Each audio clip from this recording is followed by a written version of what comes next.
देखिएगा, आज बात करते हैं अपने मैथ के चैप्टर नंबर 3 की। चैप्टर नंबर 3 जिसका नाम है आव्यूह और इंग्लिश में बोलते हैं मैट्रिसेस। MATRICES matrices. सबसे पहले इसकी परिभाषा आती है। आव्यूह संख्याओं अथवा फलनों का एक आयताकार क्रम विन्यास होता है। यानी कि अगर संख्याओं को लोग किसी भी प्रकार की आप संख्या ले लीजिएगा या फलन यानी कि फंक्शन ले लीजिएगा और उनका एक आयताकार क्रम विन्यास बना लीजिएगा, यानी जिस प्रकार से आयत बनता है उस प्रकार से उन्हें सजा दीजिएगा। जैसे कि आप ये भी कह सकते हैं कि प्रेयर के समय बच्चे खड़े होते हैं अलग अलग लाइनों में, तो उस प्रकार का अगर एक विन्यास आप एक संरचना बना लेते हैं तो वो आपका आव्यूह कहलाता है ना। फिर उसके बाद आव्यूह की कोटि आती है। यदि किसी आव्यूह में पंक्तियों की संख्या m तथा स्तंभों की यानी कि कॉलम की संख्या n हो तो उस आव्यूह की कोटि m गुणा n कहलाती है। यहाँ पर आपको ध्यान देना है कोटि किस प्रकार से प्रदर्शित होती है। जब हम किसी आव्यूह को प्रदर्शित करते हैं तो उसमें पंक्तियों की संख्या होती है कुछ और कुछ स्तंभों की संख्या होती है। तो जब भी आपको किसी आव्यूह की कोटि प्रदर्शित करनी होगी तो आप उसे पहले वो संख्या लिखेंगे जो कि पंक्तियों की संख्या होगी और फिर गुणा का निशान लगा करके स्तंभों की संख्या लिख देंगे। तो ध्यान आपको क्या देना है कि जब किसी आव्यूह की आप कोटि प्रदर्शित करने जाएंगे तो पहले आप पंक्तियों की संख्या लिखेंगे और गुणा स्तंभों की संख्या लिखेंगे, है ना। जैसे कि देखिएगा, अब ये एग्जाम्पल दिया गया है। माना हमें 2 गुणा 3 कोटि का एक आव्यूह प्रदर्शित करना है। अब यहाँ देखिएगा कोटि क्या दी गई है, 2 गुणा 3। तो ये जो 2 है ये पंक्तियों की संख्या है और ये जो 3 है ये स्तंभों की संख्या है। पंक्तियों की संख्या यानी कि इंग्लिश में रो ROW और स्तंभों की संख्या स्तंभ यानी कि इंग्लिश में कॉलम COLOUMN, ठीक है ना। तो यानी कि हमें एक ऐसा आव्यूह देना है जिस आव्यूह में 2 तो पंक्ति हो और 3 क्या हो, स्तंभ। तो 2 पंक्ति होनी चाहिए और 3 जो है वो स्तंभ होने चाहिए। तो 2 पंक्ति होनी है हमारी और 3 जो है वहाँ पर स्तंभ होने हैं। अब देखिए यहाँ पर एक आव्यूह है हमारे पास A। और दूसरी बात ध्यान दीजिएगा, जब हम आव्यूह को प्रदर्शित करते हैं आव्यूह को तो कैपिटल लेटर A से प्रदर्शित करते हैं। मतलब कोई भी कैपिटल, ऐसा नहीं है कि A ही हो सकता है, कोई सा भी अल्फ़ाबेट का कोई भी कैपिटल लेटर आप ले सकते हैं और उसे जो है आव्यूह से प्रदर्शित कर सकते हैं। तो नॉर्मली आव्यूह को प्रदर्शित करने के लिए आपको कैपिटल लेटर का प्रयोग करना होता है ना। अब जैसे देखिए 2 गुणा 3 आव्यूह का मैं एक कोटि का एक आव्यूह में लिखने वाला हूँ, तो मैंने आव्यूह को प्रदर्शित करने के लिए कैपिटल A का प्रयोग करा है। अब यहाँ ध्यान रख लीजिएगा, आव्यूह के लिए आव्यूह का प्रदर्शन करने के लिए यहाँ पर एक बड़ा ब्रैकेट लगा देते हैं ना, यहाँ पर जब खत्म होता है तो यहाँ पर भी एक बड़ा ब्रैकेट लगा देते हैं। यहाँ पर ध्यान दीजिएगा, आव्यूह को प्रदर्शित करने के लिए या आव्यूह का नोटेशन देने के लिए आप बड़े ब्रैकेट का इस्तेमाल करते हैं। देखिएगा होता क्या है, कुछ बुक में इस तरह से भी आव्यूह लिखा जाता है, कुछ बुक्स ऐसी होती हैं जो छोटे ब्रैकेट का इस्तेमाल करते हैं और कुछ बुक्स ऐसी भी होती है जहां शुरू में भी 2 छोटे ब्रैकेट लगा देते हैं और बाद में भी 2 छोटे ब्रैकेट लगा देते हैं। तो यानी कि अलग अलग बुक में अलग अलग किताबों में हमारे आव्यूह को प्रदर्शित करने का तरीका जो है वो अलग अलग होता है। तो हम सामान्य रूप से जो आप बुक्स देखेंगे उनमें सबसे ज़्यादा आपको ये नोटेशन यानी कि ये प्रतीक मिलेगा, यानी कि बड़े ब्रैकेट में अब हम अवयवों को अगर सजा देंगे तो वो हमारा अवयव का प्रदर्शन हो जाएगा। अब देखिएगा यहाँ भी शुरू में बड़ा ब्रैकेट है और यहाँ भी बड़ा ब्रैकेट है। अब देखिएगा 2 तो है पंक्तियों की संख्या। शुरू में क्या लिखना है, शुरू में जो संख्या होती है वो पंक्तियों की संख्या होती है और बाद में जो संख्या होती है वो स्तंभों की संख्या होती है। तो मुझे एक ऐसे आव्यूह के बारे में प्रदर्शन करना है जिसमें आव्यूह की संख्या 2 हो और स्तंभों की संख्या 3 हो। सही है ना। और तो यानी कि आप इस बात को ऐसे भी समझ सकते हैं, क्या नाम कि आपको 2 पंक्ति बनानी है और प्रत्येक पंक्ति में 3 बच्चे जो है वो खड़े होने चाहिए। तो अब आप ये सोच लीजिएगा कि अगर आपके सामने 2 पंक्ति में 3-3 बच्चे खड़े हो जाएं तो उसे आप सामने से जब देखेंगे तो उसे किस प्रकार से हम प्रदर्शित करेंगे। आप देखिएगा यहाँ कैपिटल A लिखा हुआ है, तो इसका जो अवयव होता है कैपिटल A के जो अवयव होते हैं वो नॉर्मली हम स्मॉल a से प्रदर्शित कर देते हैं। अगर कैपिटल B होता तो अवयव को मैं स्मॉल b लिख देता, कैपिटल C होता तो अवयव को स्मॉल c लिख देते, है ना।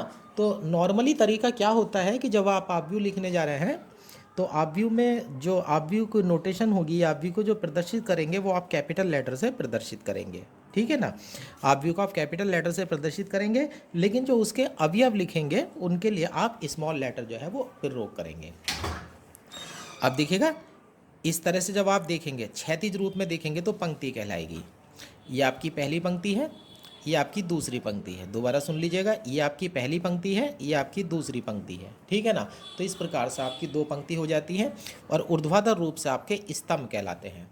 ये देखिएगा पहला स्तंभ है, ये देखिएगा दूसरा स्तंभ है और ये देखिएगा तीसरा स्तंभ है। तो इस प्रकार स्तंभों की संख्या जो है आपकी 3 है। तो ये आपका पहला स्तंभ हो जाता है, ये दूसरा स्तंभ हो जाता है, ये तीसरा स्तंभ हो जाता है ना।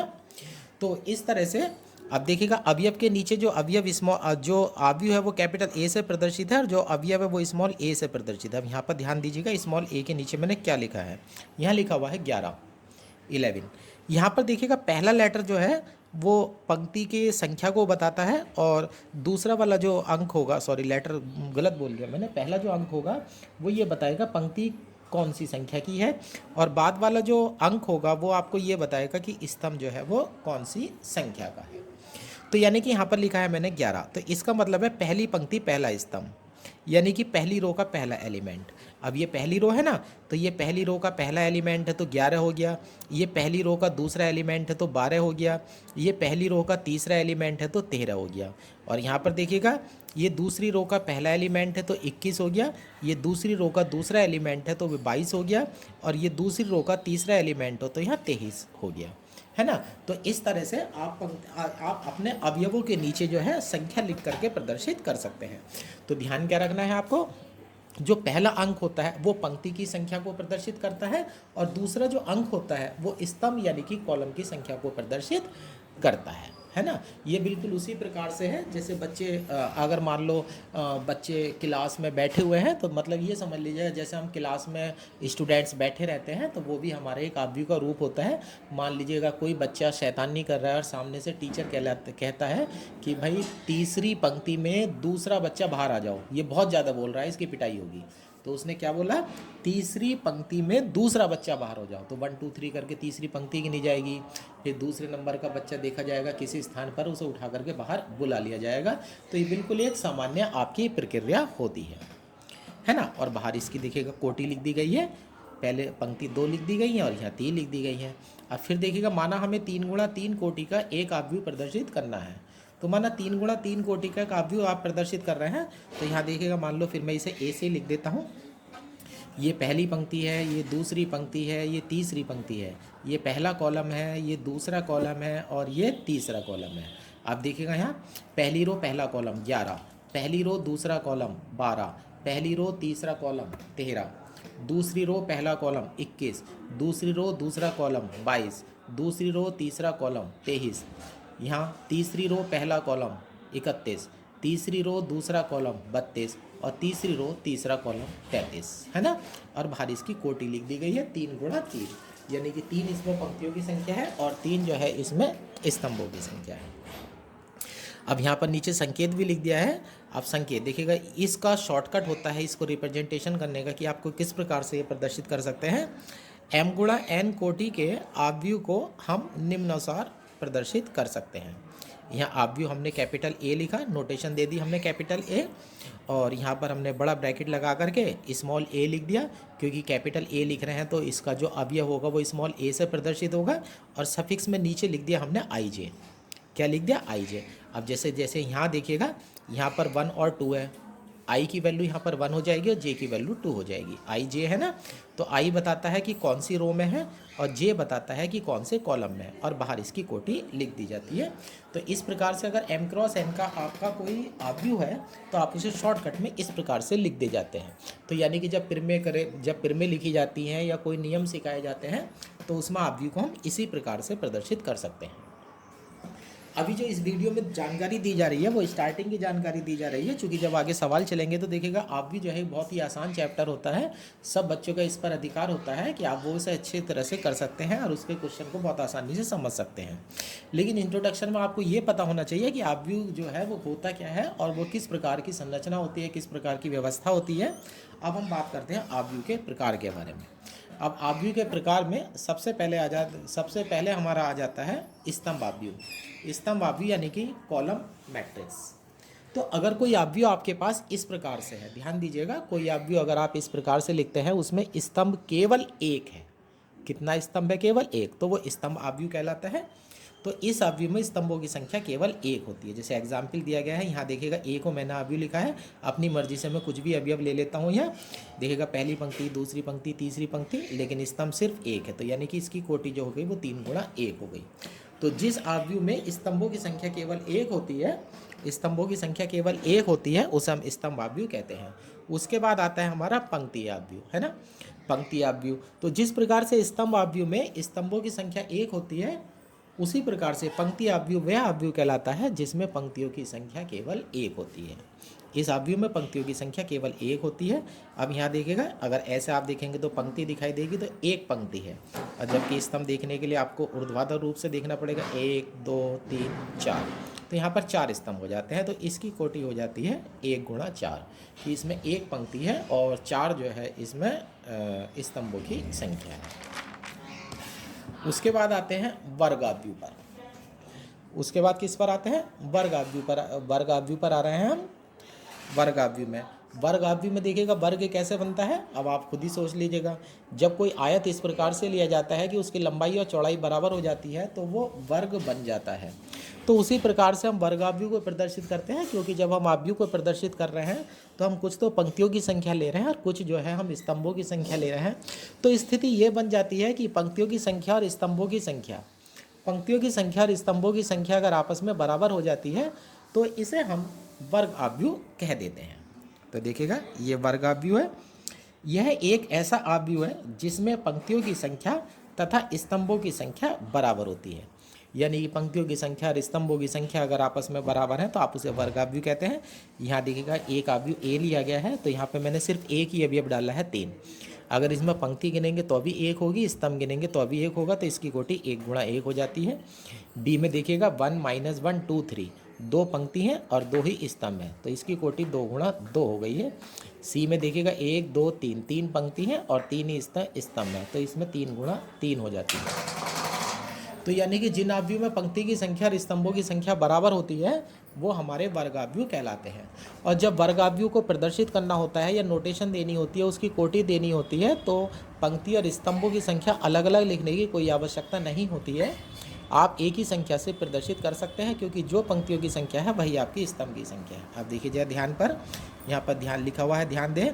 यहाँ पर ए जो है अवयव 1 गुणा 1 है, तो आप इसे ऐसे लिख सकते हैं। यहाँ पर ए को एक कोटि का वर्गाव्यू कहलाते हैं, तो 1 गुणा 1 की जगह दोनों नंबर आपके समान है, तो आप इसे सिर्फ एक ही नंबर से प्रदर्शित कर सकते हैं। अब ये देखिएगा बी है, बी 2 गुणा 2 कोटि का अवयव है, तो आप इसे सिर्फ लिख सकते हैं 2 कोटि का वर्गाव्यू है, तो यहाँ पर लिख सकते हैं यहाँ पर बी को 2 कोटि का वर्ग अवयव कहलाता है।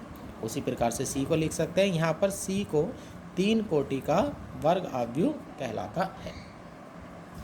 फिर उसके बाद आती है विकर्णाव्यू। क्या आता है उसका? विकर्णाव्यू हो जाता है। विकर्णाव्यू यानी कि डायगोनल मैट्रिक्स। तो डायगोनल मैट्रिक्स होने के लिए पहले उसका वर्गाव्यू होना जरूरी है। अब यहाँ ध्यान दीजिएगा, जैसे कि आपको सिखाया गया है कि मान लीजिएगा आप यहाँ पर देखिएगा एक वर्ग बनाते हैं, मान लीजिएगा यहाँ पर आप ये वर्ग बना रहे हैं, तो ये वर्ग का नाम मान लीजिएगा, थोड़ी देर के लिए मैं ABCD डाल देता हूँ। तो हमें सिखाया जाता है ज्योमेट्री में कि इस वर्ग के 2 विकर्ण होते हैं। एक तो विकर्ण ये हो जाएगा जो AC हो जाएगा, और ये विकर्ण जो है वो BD हो जाएगा। सही है ना? तो आमने सामने वाले कॉर्नर को मिला करके विकर्ण बनता है, लेकिन यहाँ पर जब हम अवयव में विकर्ण परिभाषित करते हैं तो हम इसकी मान्यता रद्द कर देते हैं। ये होगा विकर्ण, बस इस वाले को विकर्ण कहते हैं, या मुख्य विकर्ण भी कह सकते हैं। अभी जिसे मैं अंडरलाइन कर रहा हूँ ये, तो यानी कि लेफ्ट वाले कॉर्नर से नीचे वाले कॉर्नर को जब आप मिलाएंगे तो विकर्ण होगा। तो अब हम विकर्ण अवयव को प्रदर्शित कर रहे हैं। तो विकर्ण अवयव में, तो विकर्ण अवयव की खास बात ये होगी, मतलब जो अवयव विकर्ण पर होगा उन अवयव में पंक्ति की संख्या और स्तंभ की संख्या का नंबर जो है वो बराबर होना चाहिए। जैसे कि 11, 22, 33, 44। यानी कि 11 पहली रो पहला कॉलम, 22 दूसरी रो दूसरा कॉलम, 33 तीसरा रो तीसरा कॉलम, 44 चौथी रो चौथा कॉलम, है ना? इस प्रकार से जो है आपका विकर्ण बन जाता है। तो आपको क्या ध्यान रखना है, विकर्ण लेफ्ट कॉर्नर से बाएं ऊपर वाले कॉर्नर से दायां नीचे वाला कॉर्नर होता है। अब देखिएगा यहाँ ये लिखा हुआ है, एक वर्गाव्यू में एक ही रो है, एक ही कॉलम में, तो 4 आ गया है। यहाँ देखिएगा 11 नंबर और 22 नंबर पर 1 और 2 आ गए हैं, बाकी सारे 0 आ गए हैं। यहाँ देखिएगा 11 नंबर पर -1 है, 22 नंबर पर 1 है और 33 नंबर पर -3 है और अन्य सभी अवयव जो है वो शून्य है। तो परिभाषा ये बनती है, यह एक वर्ग अवयव विकर्ण अवयव कहलाता है यदि इसमें विकर्ण के अतिरिक्त सभी अवयव शून्य होते हैं। ये विकर्ण है, यहाँ पर ये विकर्ण है, इसके अलावा सारे जीरो पड़े हुए हैं, और यहाँ पर जो है ये विकर्ण है, इसमें भी सारे जीरो पड़े हुए हैं। तो ये 1 कोटि का विकर्ण अवयव है, ये 2 कोटि का विकर्ण अवयव है और ये 3 कोटि का विकर्ण अवयव है। ये ध्यान में लिख दीजिएगा है। दूसरी बात होती है अदिश अवयव। तो विकर्ण अवयव में और अदिश अवयव में थोड़ा सा वैसे एक फ़र्क होता है। जो अदिश अवयव होता है वो विकर्ण अवयव जरूर होगा, लेकिन जो विकर्ण अवयव है वो जरूरी नहीं है कि वो अदिश अवयव हो। अब ये क्या होगा, जैसे अदिश अवयव है तो यहाँ मैंने 1 2 लिखा था ना, तो ये अवयव अलग अलग थे, यानी कि विकर्ण के सारे अवयव अगर समान हो जाए तो वो अदिश अवयव बन जाता है। ये परिभाषा है, देखिएगा, एक विकर्ण अवयव अदिश अवयव कहलाता है यदि इसके विकर्ण के सभी अवयव समान होते हैं। यानी कि विकर्ण अवयव अगर है और उसके सभी अवयव अगर समान हो जाएंगे विकर्ण के, तो उसका नाम बदल करके अदिश अवयव यानी कि स्केलर मैट्रिक्स हो जाएगा। जैसे A=4 देखिएगा, ये तो ऐसा कैसे रहा। अब भी ये 2 कोटि का विकर्ण अदिश अवयव है, तो यहाँ 2 रखा है, 11 नंबर पर 2 है, तो 22 नंबर पर भी 2 है। उसी प्रकार से C को देखिएगा, 3 कोटि का मैंने एक अदिश अवयव लिखा है, 11 नंबर पर 1 है, -22 नंबर पर 1 है और 33 नंबर पर -1 है, और उसके अलावा सारे अवयव जो हैं वो 0 चल रहे हैं, है ना। उस प्रकार से आ जाता है। फिर आता है तत्समक अवयव। तो तत्समक अवयव क्या होता है, तत्समक अवयव विकर्ण अवयव का प्रकार होता है। तो तत्समक अवयव जो है विकर्ण अवयव होता है, ये भी एक वर्ग अवयव होता है, लेकिन यहाँ तत्समक अवयव में जो अदिश अवयव में जो आपने अवयव डाले थे वो 2 डाला था, यहाँ -1 डाला था, यहाँ 4 डाला था। लेकिन तत्समक अवयव में सिर्फ विकर्ण के जो अवयव होते हैं वो 1 होते हैं। क्या ध्यान दिया है आपने, विकर्ण के जो अवयव होते हैं वो केवल 1 होते हैं और अन्य सभी अवयव जो है वो 0 होते हैं। तो देखिएगा, ये तत्समक अवयव है आपका। ये डेफिनेशन बन जाती है हमारी, एक वर्ग अवयव जिसके विकर्ण के सभी अवयव 1 तथा अन्य सभी शेष अवयव 0 होते हैं। ये हमारा तत्समक अवयव बन जाता है। तत्समक अवयव यानी कि आइडेंटिटी मैट्रिक्स ये बन जाता है हमारा। अब ये एग्जाम्पल दिया गया है, ये 1 कोटि का विकर्ण तत्समक अवयव है। यहाँ देखिएगा 11 नंबर पर 1 है, 22 नंबर पर 1 है, बाकी सारे 0 हैं। ये देखिएगा 11 पर 1 है, 22 पर 1 है, 33 पर 1 है और बाकी सभी जगह 0 है। तो ये 1 कोटि का तत्समक अवयव है, ये 2 कोटि का तत्समक अवयव है और ये 3 कोटि का तत्समक अवयव है। और आपको ध्यान देना है कि जो तत्समक अवयव होता है उसे कैपिटल लेटर I से प्रदर्शित करते हैं। तो कहीं अगर I लिखा हुआ है, अगर कहीं I लिखा हुआ है, मैट्रिक्स आप पढ़ रहे हैं और वहाँ पर I कैपिटल लेटर लिखा हुआ है, तो आप समझ जाना कि वहाँ पर तत्समक अवयव यानी कि आइडेंटिटी मैट्रिक्स की बात चल रही है। अगर तत्समक अवयव, अगर मान लीजिएगा ये वाला अवयव है, ये 1 कोटि का तत्समक अवयव है, तो आप इसे I1 लिख सकते हैं। ये वाला जो तत्समक अवयव है ये 2 कोटि का है, तो इसे आप I2 लिख सकते हैं। और ये आपका जो तत्समक अवयव है ये 3 कोटि का है, तो इसे आप I3 लिख सकते हैं, है ना। इस प्रकार से आप इनको नोटेशन में I1 I2 I3 भी लिख सकते हैं। उसके बाद आता है 2 अवयव की समानता। तो देखिएगा, 2 अवयव अगर समान है तो वो सभी रूप से समान होने चाहिए, क्योंकि समान यानी कि इक्वल साइन तो तभी लगेगा जब सारी चीज़ें बराबर हो जाएंगी। तो अवयव में क्या होता है, 2 अवयव अगर आपके समान है तो आपको ये देखना है कि दोनों अवयव की कोटि बराबर होनी चाहिए और संगत अवयव बराबर होने चाहिए। यानी कि पहले अवयव की 11 नंबर पर जो अवयव रखा होगा वही दूसरे अवयव में भी 11 नंबर पर होना चाहिए। जैसे ये लिखा गया है 2 अवयव की समानता में, 2 अवयव कैपिटल A=AIJ तथा B=BIJ समान अवयव कहलाते हैं जबकि दोनों अवयव की कोटि समान है। और दूसरा है दोनों अवयव के संगत अवयव समान हो, अर्थात AIJ = BIJ। अब देखिएगा A=1 2 3 5 0 -1 है, B=1 2 3 5 0 -1 है। दोनों देखिएगा, दोनों की जो अवयव है बिल्कुल समान है। अब यहाँ देखिएगा इसकी कोटि 2 × 3 है, 2 पंक्ति है, 3 स्तंभ है। यहाँ भी देखिएगा इसकी कोटि 2 × 3 है, तो इसकी कोटि 2 × 3 है और इसकी कोटि भी जो है 2 × 3 है। तो दोनों की कोटि 2 × 3 है, तो दोनों की कोटि बराबर हो जाती है। यहाँ 11 नंबर पर 1 है तो यहाँ भी 11 नंबर पर 1 है, 12 पर 2 है तो 12 पर 2 है, 13 पर 3 है तो 13 पर 3 है, 21 पर 5 है तो 21 पर 5 है, 22 पर 0 है तो 22 पर 0 है, 23 पर -1 है तो 23 पर भी -1 है। तो यानी कि इनके संगत अवयव भी बराबर है, इनकी कोटि भी बराबर है। तो इस प्रकार से ये हमारे समान अवयव जो है कहलाते हैं।